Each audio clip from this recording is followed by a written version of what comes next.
ಆತ್ಮೀಯ H16 news ಅರ್ಥಾತ್ ಸೀತಾರಾಮ್ ನ್ಯೂಸದ ವೀಕ್ಷಕರೇ, ನಾನು ನಿಮ್ಮವ ಎಂ ಆಯುಧ ಮಲ್ಲಪ್ಪ ಜೊತೆ ಅವರು. ತಾವು ಈಗ ಸುದ್ದಿಗಳ ಲೋಕಕ್ಕೆ ಎಂಟ್ರಿ ಹೊಡಿತಾ ಇದ್ದೀರಿ.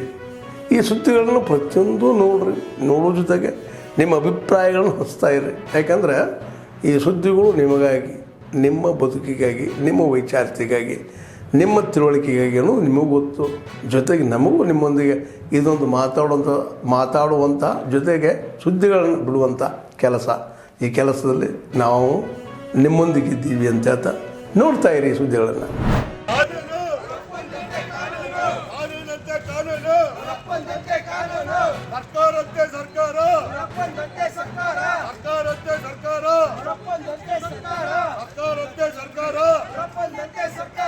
ಜನತಾ ಪಾರ್ಟಿಗೆ ಪ್ರತಿಬಂಧಕ ಕಾಯ್ದೆಯನ್ನು ತರುವಂತಹ ಭ್ರಷ್ಟ ಕಾಂಗ್ರೆಸ್ ಸರ್ಕಾರಕ್ಕೆ,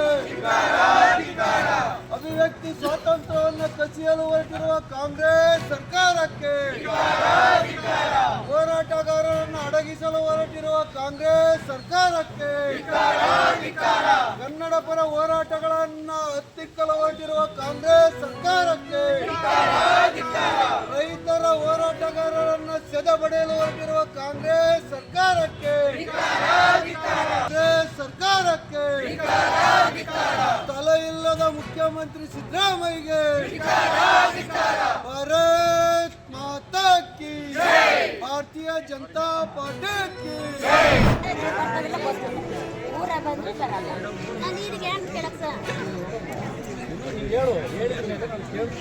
ಅವಧಿ ಕೇಳಬೇಕು. ನಾನು ಇನ್ನು ಕೇಳಿಸ್ಕೊಂತೀನಿ. ಸುಮ್ಮನೆ ಕೇಳಮ್ಮ, ಸ್ವಲ್ಪ ಇಲ್ಲೇ ಸ್ವಲ್ಪ ಕೇಳಮ್ಮ. ನಿಮ್ಮದು ಕೇಳಿಸ್ಕೊಳ್ತದೆ, ಕೇಳಿಸ್ಕೊಳಕ್ಕೆ ನಾನು ಬಂದಿಲ್ಲ.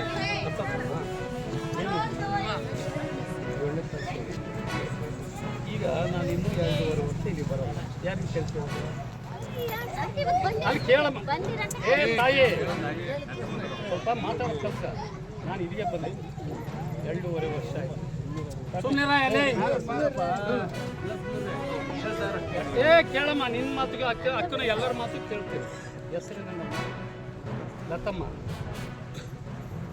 ನೀನು ಮಾತು ಕೇಳಿಸ್ತದೆ, ನೀನು ಕೇಳಿಸ್ತೀನಿ. ನೀನು ಸಮಸ್ಯೆ ಬಗೆಹರ್ಬೇಕಲ್ಲ, ಅದಕ್ಕೆ ಬಂದಿದ್ದೀನಿ.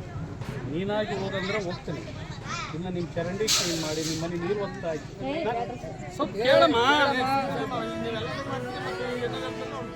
ನಾನು ಯಾರ ಮಾತು ಕೇಳಬೇಡಿ. ನಾನು MLA. ನಿಮ್ಮ ಕಷ್ಟ ಸುಖ ಕೇಳಕ್ಕೆ ಬಂದಿದ್ದೀನಿ.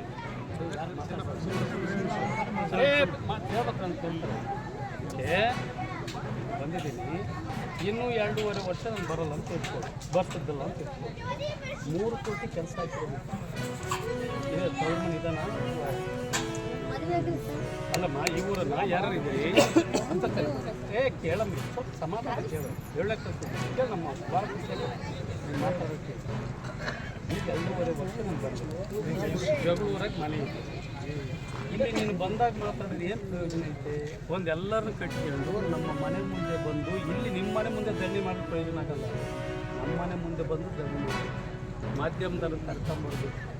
ನಮ್ಮಂತರಿಗೆ ಮುಷ್ಟಿಗೆ ಎಟ್ಟಂಗೆ ನೀವು ಹೋರಾಟ ಮಾಡಬೇಕು. ನಿಮಗೇನು ಬೇಕೇ? ಯಾರು ಇಲ್ಲಿ ಯಾರಿದ್ದಾರೆ ಅಧಿಕಾರಿಗಳು? ನಮ್ಮ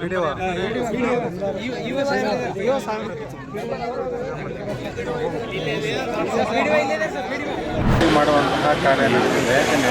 ಅದು ಏನು ಅಂತಂದು ನಾವು ಇಲ್ಲಿ ವಿಚಾರ ಮಾಡಿದಾಗ, ಇವತ್ತು ನಮ್ಮ ನಲ್ಲೂರು ರಾಘವೇಂದ್ರ ಅವರು ನಿಜವಾದ ಒಬ್ಬ ಸಮಾಜ ಸೇವಕರಾಗಿದ್ದಾರೆ. ಸಮಾಜ ಸೇವೆಯಲ್ಲಿಯೇ ಜೀವನದಲ್ಲಿ ಸಂತೋಷವನ್ನು ಕಂಡಿದ್ದಾರೆ. ಅವರು ವೈಯಕ್ತಿಕವಾಗಿ ಸುಮಾರು ಒಂದು 17 ಲಕ್ಷ ರೂಪಾಯಿ ಖರ್ಚು ಮಾಡಿ ನೂತನವಾಗಿ ಒಂದು ಹೊಸ ವಾಹನ ಅಂದರೆ ಶವ ವಾಹನವನ್ನು, ವೈಕುಂಠ ವಾಹಿನಿಯನ್ನು ಇವತ್ತು ವೈಕುಂಠ ಟ್ರಸ್ಟಿಗೆ ಮೋಕ್ಷ ವಾಹಿನಿ ಅನ್ನುವಂಥದ್ದನ್ನು ದಾನವಾಗಿ ನೀಡ್ತಾ ಇದ್ದಾರೆ. ಅಷ್ಟೇ ಅಲ್ಲ, ವೈಕುಂಠ ಟ್ರಸ್ಟಿಗೆ 3 ಎಕರೆ ಜಮೀನನ್ನು ಸಹ ದಾನವಾಗಿ ನೀಡಿದ್ದಾರೆ ಅವ್ರ ತಂದೆಯವರು ಮತ್ತು ಅವರ ಅಜ್ಜನವರು. ಈ ರೀತಿಯಾಗಿ ಸಮಾಜ ಸೇವೆಯಲ್ಲಿ ಒಂದು ಸೇವೆಯನ್ನು ಮಾಡೋದ್ರ ಮುಖಾಂತರ ಸಾರ್ಥಕತೆಯನ್ನು ಕಾಣ್ತಾ ಇದ್ದಾರೆ. ಇವತ್ತು ದಾವಣಗೆರೆ ದೊಡ್ಡ ನಗರ ಆಗಿದೆ, ಸ್ಮಾರ್ಟ್ ಸಿಟಿ ಆಗಿದೆ, ಮಹಾನಗರ ಪಾಲಿಕೆ ಅಂತ ಆಗಿದೆ. ಇವತ್ತು ಸರ್ಕಾರದ ವತಿಯಿಂದನೂ ಹಾಗೂ ವಿರಕ್ತ ಮಠದ ವತಿಯಿಂದನೂ ನಾವು ಶವವನ್ನು ನಡೆಸ್ಕೊಂಡು ಬಂದಿದ್ದೀವಿ. ಇಲ್ಲಿ ಇನ್ನೂ ಅಗತ್ಯ ಇತ್ತು. ಇದನ್ನು ಅರ್ಥ ಮಾಡ್ಕೊಂಡ್ಬಿಟ್ಟು ನಲ್ಲೂರು ರಾಘವೇಂದ್ರ ಅವರು ಇವತ್ತು ಒಂದು ಹೊಸ ವಾಹನವನ್ನು ನೀಡಿದ್ದಾರೆ. ಈ ರೀತಿಯಾಗಿ ದಾವಣಗೆರೆ ಇವತ್ತು ದಾನದ ನಗರಿ ಅಂತ ಕರೆಸ್ಕೊಂಡಿದೆ. ಆ ದಾನದ ಪರಂಪರೆಯನ್ನು ಇವತ್ತು ನಲ್ಲೂರು ರಾಘವೇಂದ್ರ ಅವರು ಮುಂದುವರ್ಸ್ಕೊಂಡು ಹೋಗ್ತಾ ಇರೋದು ನಮಗೆ ಅತ್ಯಂತ ಸಂತೋಷವನ್ನು ನೀಡಿದೆ. ಇದೇ ರೀತಿಯಾಗಿ ಸಮಾಜ ಸೇವೆಯನ್ನು ಮಾಡುವಂಥ ಹೆಚ್ಚಿನ ಶಕ್ತಿಯನ್ನು ನಲ್ಲೂರು ರಾಘವೇಂದ್ರ ಅವರಿಗೆ ಅವ್ರ ಕುಟುಂಬ ವರ್ಗದವರಿಗೆ ನೀಡಲಿ. ವೈಕುಂಠ ಟ್ರಸ್ಟ್ನೂ ಸಹ ಸಾಕಷ್ಟು ಸಮಾಜ ಸೇವೆಯನ್ನು ಮಾಡ್ತಾ ಬಂದಿದೆ. ಅದರ ಸೇವೆಯನ್ನು ನಾವಿಲ್ಲಿ ಸ್ಮರಣೆ ಮಾಡ್ಕೊಳ್ತಾ ಇದ್ದೀವಿ. ಈ ರೀತಿಯಾಗಿ ದಾವಣಗೆರೆಯಲ್ಲಿರುವಂಥ ನಮ್ಮ ಉದ್ಯಮಿಗಳು, ಸಮಾಜ ಸೇವಕರು, ಗಣ್ಯರು ಇದೇ ರೀತಿಯಾದಂತಹ ದಾನದ ಪರಂಪರೆಯನ್ನು ಮುಂದುವರಿಸಿಕೊಂಡು ದಾವಣಗೆರೆ ಅಂದರೆ ಅದು ದಾನದ ನಗರಿ ಅನ್ನುವಂತಹದನ್ನು ಆ ಆದರ್ಶವನ್ನು ಪರಂಪರೆಯನ್ನು ಮುಂದುವರಿಸ್ಕೊಂಡು ಹೋಗುವಂಥ ನಿಟ್ಟಿನಲ್ಲಿ ಯುವ ಜನಾಂಗ ಕೆಲಸ ಮಾಡ್ತಾರೆ. ನಮ್ಮ ಆದರ್ಶವಿದೆ. ಇಂಥ ಒಂದು ಒಳ್ಳೆಯ ಕೆಲಸಕ್ಕೆ ನಾವು ಮುಂದುವರೆದ ಅಭಿನಂದನೆ ಸಲ್ಲಿಸ್ತಾ ಬಾಂಗ್ಲಾದೇಶದಲ್ಲಿ ಇವತ್ತು ಹಿಂದೂಗಳ ಮೇಲೆ ಹತ್ಯಾಕಾಂಡನೇ ಆಗ್ತಾಯಿದೆ. ಇದು ನೋವಿನ ಸಂಗತಿ. ನಾವೆಲ್ಲರೂ ಮನುಷ್ಯರು, ಭಾರತದಲ್ಲೇ ಇರಲಿ, ಬಾಂಗ್ಲಾದಲ್ಲೇ ಇರಲಿ, ಅಮೇರಿಕಾದಲ್ಲೇ ಇರಲಿ, ಪಾಕಿಸ್ತಾನದಲ್ಲೇ ಇರಲಿ, ನಾವೆಲ್ಲರೂ ಮಾನವರಾಗಿದ್ದೇವೆ. ಮಾನವ ಧರ್ಮವನ್ನು ನಾವು ಉಳಿಸಬೇಕು. ಅಂದರೆ ನಾವು ಧರ್ಮಗಳನ್ನು ಸೃಷ್ಟಿ ಮಾಡಿಕೊಂಡಿರೋದು, ಆದರೆ ಮನುಷ್ಯ ಮತ್ತೊಬ್ಬನ ಮನುಷ್ಯನ ಮೇಲೆ, ಧರ್ಮದ ಮೇಲೆ ಅಥವಾ ಜಾತಿಯ ಮೇಲೆ ಕೊಲ್ಲುವಂತಹ ಕಾರ್ಯವನ್ನು ಮಾಡ್ತಿರೋದು, ಇದನ್ನು ನಾವು ಖಂಡನೆ ಮಾಡ್ತಾ ಇದ್ದೇವೆ. ಈ ರೀತಿಯಾದಂತಹ ಕಾರ್ಯ ಎಲ್ಲಿಯೂ ಸಹ ನಾವು ನಡೀಬಾರ್ದು. ಮಾನವ ಜನ್ಮ ದೊಡ್ಡದಲ್ಲ, ಮಾನವೀಯತೆಯೇ ದೊಡ್ಡದು. ಮಾನವೀಯತೆಯನ್ನು ಗೆಲ್ಲಿಸುವಂತಹ ಕಾರ್ಯವನ್ನು ನಾವು ಮಾಡಬೇಕು. ಮನುಷ್ಯರೆಲ್ಲರೂ ಒಂದೇ, ನಾವೆಲ್ಲರೂ ದೇವರ ಮಕ್ಕಳು ಅನ್ನುವಂಥ ಒಂದು ಭಾವನೆಯನ್ನು ಬೆಳೆಸ್ಕೊಂಡ್ರೆ ಖಂಡಿತ ಇಂತಹ ಘಟನೆಗಳು ಆಗಲಿಕ್ಕೆ ಸಾಧ್ಯ ಇಲ್ಲ. ಅವ್ರಿಗೂ ದೇವರು ಒಳ್ಳೆಯ ಬುದ್ಧಿಯನ್ನು ನೀಡಲಿ. ಅಲ್ಲಿ ಹತ್ಯಾಕಾಂಡ ಶೀಘ್ರವೇ ನಿಲ್ಲುವಂತಹ ನಿಟ್ಟಿನಲ್ಲಿ ಸರ್ಕಾರ ಕ್ರಮ ಕೈಗೊಳ್ಬೇಕಂತೇಳಿ ನಾವು ಭಾರತ ಸರ್ಕಾರಕ್ಕೆ ಮನವಿ ಮಾಡ್ತೇವೆ. ನಾರ್ಮಲಾಗೆಲ್ಲ 9 ಗಂಟೆಗೆ ಸ್ಟಾರ್ಟ್ ಆಗೋದು ಬೇರೆವೆಲ್ಲ. ನಾವು ಫ್ಯಾನ್ ಶೋ ಅಂತ ಅದು ಎಕ್ಸ್ಟ್ರಾ ಮಾಡಿಸ್ತಾ ಇದ್ದೀವಿ. ಹೌದು ಹೌದೌದು, 2.25 ಗಂಟೆ ಚಿತ್ರ ಇರೋದು. ಅದು ಮುಗಿಸ್ಕೊಂಡ ತಕ್ಷಣ ನಾವು ಅಲ್ಲಿ ಸಿಹಿ ಹಂಚುವಂಥ ಕಾರ್ಯಕ್ರಮ ಮಾಡ್ತಾಯಿದ್ವಿ. ಈಗ ಬೆಳಗ್ಗೆ ಎಲ್ಲರೂ ಬೇಗನೆ ಬರೋದ್ರಿಂದ ಮತ್ತೆ ತಿಂಡಿ ವ್ಯವಸ್ಥೆನ ಮಾಡಿಬಿಡೋಣ ಅಂತ ಜೊತೆ ಸ್ವೀಟ್ ಮಾಡಿಸಿ ಮತ್ತೆ ತಿಂಡಿ ವ್ಯವಸ್ಥೆ ಮಾಡಿದ್ವಿ. ಅಲ್ಲಿ 1,500 ಜನಕ್ಕೆ ನಾವು ವ್ಯವಸ್ಥೆ ಮಾಡಿದ್ವಿ. ಯಾಕಂದರೆ ಒಂದು 1360ರಿಂದ 1400 ಸೀಟ್ ಕೆಪಾಸಿಟಿ. ಅಂದರೆ ನಾವು DJ ಹಾಕ್ಸ್ಬೇಕಂತ ಇದ್ವಿ, ಬಟ್ ಅಲ್ಲೆಲ್ಲ ಹೇಳಿದ್ರು DJ ಪರ್ಮಿಷನ್ ಇಲ್ಲ, ನೀವು ಬೇಕಾದರೆ ಸ್ಟ್ಯಾಂಡ್ ಏನಾದರೂ ಹಾಕ್ಕೊಂಡು ಸ್ಪೀಕರ್ ಚಿಕ್ಕದಾಗಿ ಹಾಕ್ಕೊಂಡು ಮಾಡಿ ಅಂತ ಹೇಳಿದ್ದಾರೆ. ಅದೇ ರೀತಿ ನಾವು ಕೂಡ ಎಲ್ಲ ಸೆಲೆಬ್ರೇಷನ್ ಮಾಡ್ತಾ ಇದ್ವಿ.